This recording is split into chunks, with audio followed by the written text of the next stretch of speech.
coisa que a gente tem que ter em mente é que a gula é uma desordem. Ou seja, se eu estou falando de desordem, significa que existe uma ordem. Se não existisse uma ordem, eu não teria como dizer que algo está desordenado. Essa ordem da alimentação é que nós vamos entender agora.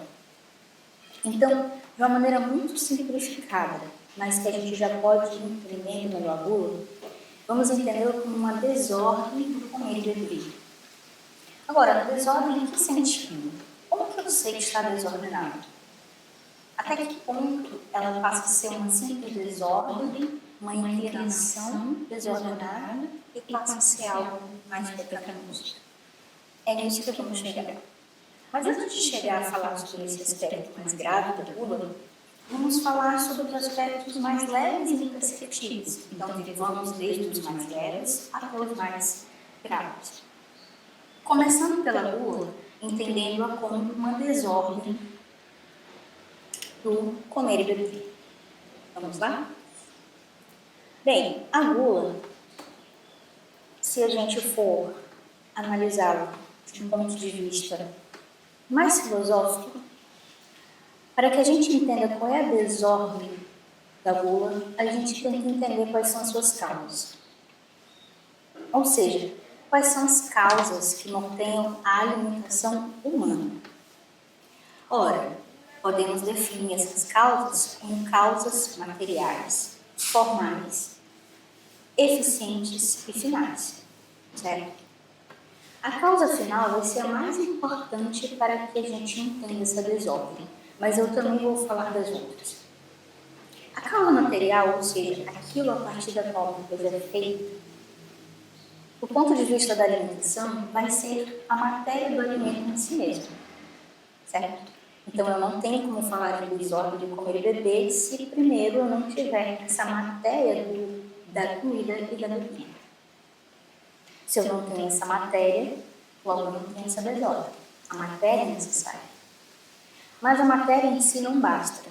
É preciso que haja uma forma de ação em relação a essa matéria. Ou como que essa matéria acontece. E isso é a causa formal. É aquilo que faz com que uma coisa seja o que ela é. É a sua essência. É a ideia que vai determinar essa matéria. Vai especificá-la. Geralmente as matérias são inespecíficas, mas a forma é o que especifica a matéria. Do ponto de vista da desordem alimentar, eu diria que é a desordem do apetite, do nosso apetite, vamos ver o que é esse apetite, em relação à razão. É quando eu tenho uma concordância ou uma discordância da regra da razão.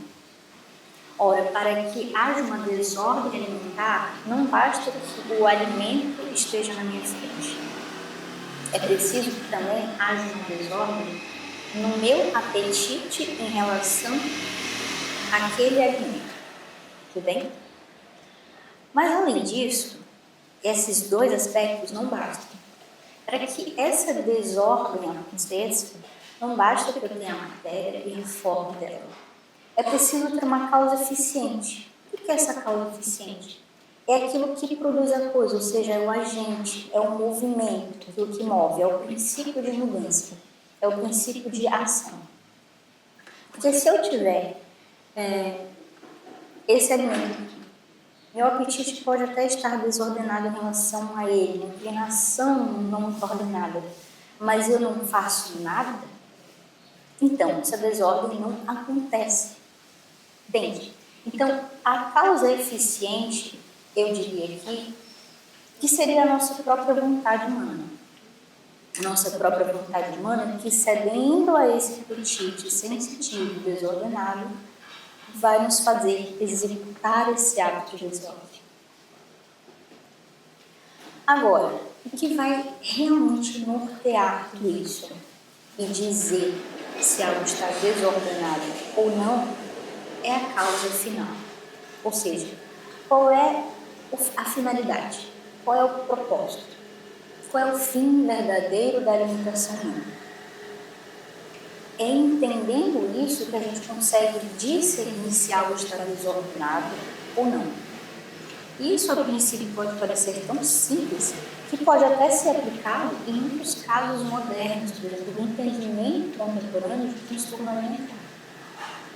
Mesmo nesses casos, eu tenho um claro desvio de finalidade da comida. E aqui é que reside o ponto, o desvio de finalidade da alimentação.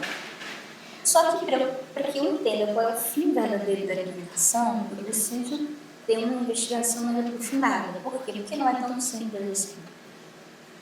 Ora, eu posso dizer que o fim verdadeiro dela, da alimentação humana, é a conservação da vida, é a manutenção do corpo, certo? E que um fim falso seria uma coisa que me afasta desse fim, que é o quê? É conservar o meu corpo, conservar a minha vida, certo? Mas aqui nós entramos em um problema. A alimentação humana não é tão simples assim como a gente pensa. Ela é muito mais complexa. Porque a alimentação e nutrição, por exemplo, são conceitos diferentes. E além da nutrição, da alimentação, nós vamos ver que tem uma diferença aí. Nós temos também a arte gastronômica, que pode nos fazer confundir um pouco. A nossa alimentação é diferente dos animais. Os animais têm um fim da alimentação muito mais claro, que é o de conservação e preservação da vida. Mas no nosso caso, a alimentação tem outras finalidades. Mas então, como entender o que é a finalidade verdadeira da alimentação e qual é a principal? É isso que eu vou lhes dizer. Por exemplo, qual a diferença entre alimentação e nutrição? Todas as vezes que você leva uma comida à boca ou uma bebida à boca, esse ato de comer, de beber, de alimentar-se, em geral, é a alimentação. Só que nem toda alimentação é uma nutrição. Por quê? Porque nem tudo que eu levo à boca é nutritivo. Portanto, não são palavras equivalentes. Eu não tenho em todos os meus atos necessariamente um ato nutritivo. Toda nutrição é uma alimentação, mas nem toda alimentação vai ser uma nutrição. Esse é o primeiro ponto de diferença. O segundo ponto é que claramente eu tenho uma necessidade fisiológica da alimentação, certo? Uma necessidade fisiológica. Só que eu também tenho que considerar que a alimentação humana também tem uma necessidade social.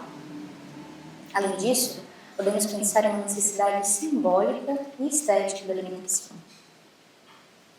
Por exemplo, a alimentação é uma ocasião de promover companhia, de relacionamento social com os pessoas.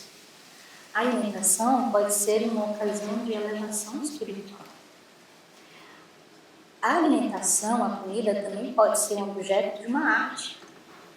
Ela pode ser, de certa forma, elevada a uma arte, uma técnica, a arte gastronômica. Então, a alimentação, inclusive segundo São Tomás de Aquino, ela tem um aspecto de prazer material, mas também espiritual. Não entendam a alimentação pura e simplesmente como uma satisfação fisiológica. Nos seres humanos, ela é muito mais do que isso.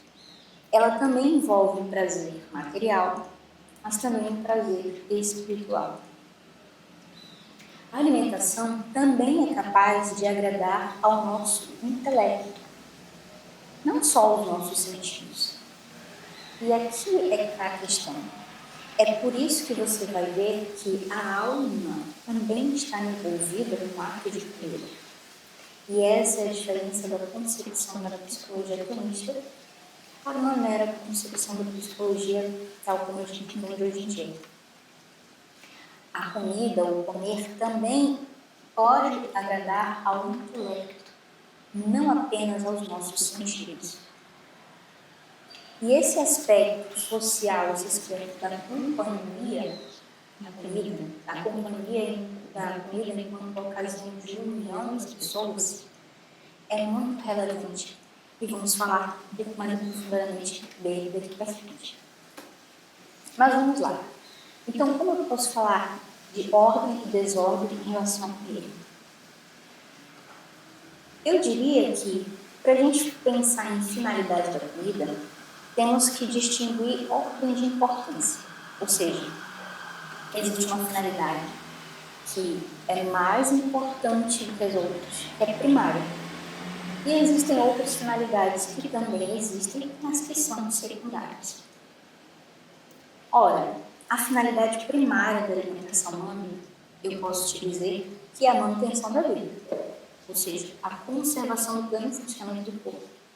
É para isso que ela existe, de modo primário, de maneira principal. Essa é a principal finalidade. Essa deve ser a nossa base para distinguir qualquer coisa a partir daqui. A finalidade primária da alimentação é a manutenção da vida, a conservação do pleno funcionamento do corpo. Ou seja, uma alimentação que está ordenada significa que ela segue essa finalidade, que segue esse propósito, que ela atende a esse propósito.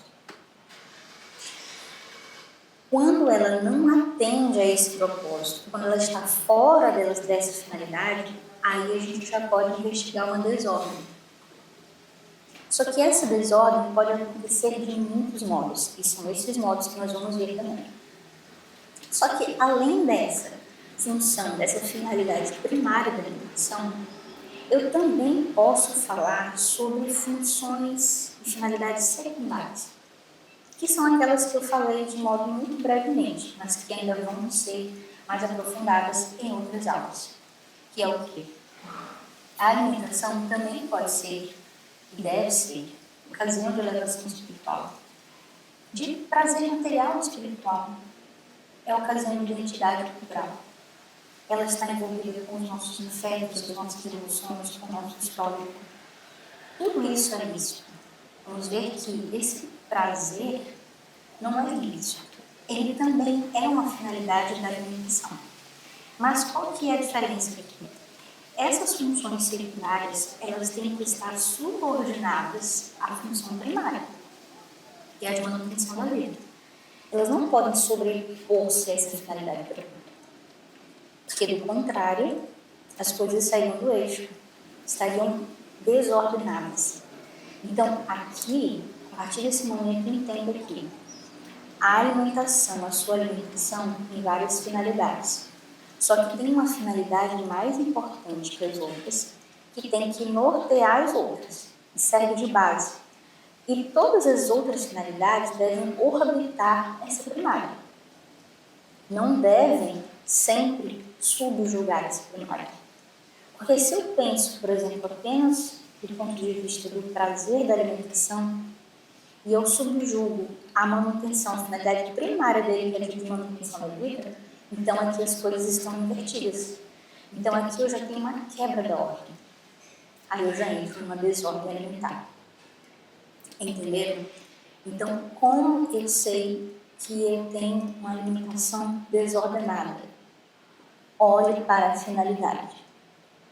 Qual é a finalidade do seu ato? Isso é o principal. Qual é a finalidade do seu ato ao alimentar-se? É isso que vai te dizer se está ordenado ou desordenado.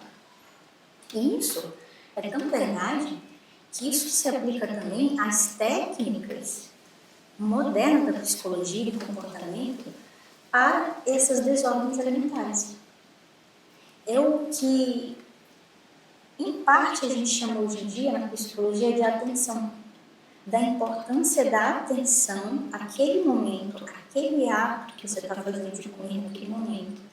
Porque a atenção que você emprega nele é que vai determinar se você vai estar ordenada ou desordenada. Isso é um ponto de concordância entre a psicologia atualista e a psicologia moderna. Só para vocês verem a importância disso. Só que, claro, o entendimento de ordem e desordem vai ser muito mais aprofundado aqui. Agora vamos para os modos de desordem. Vamos lá.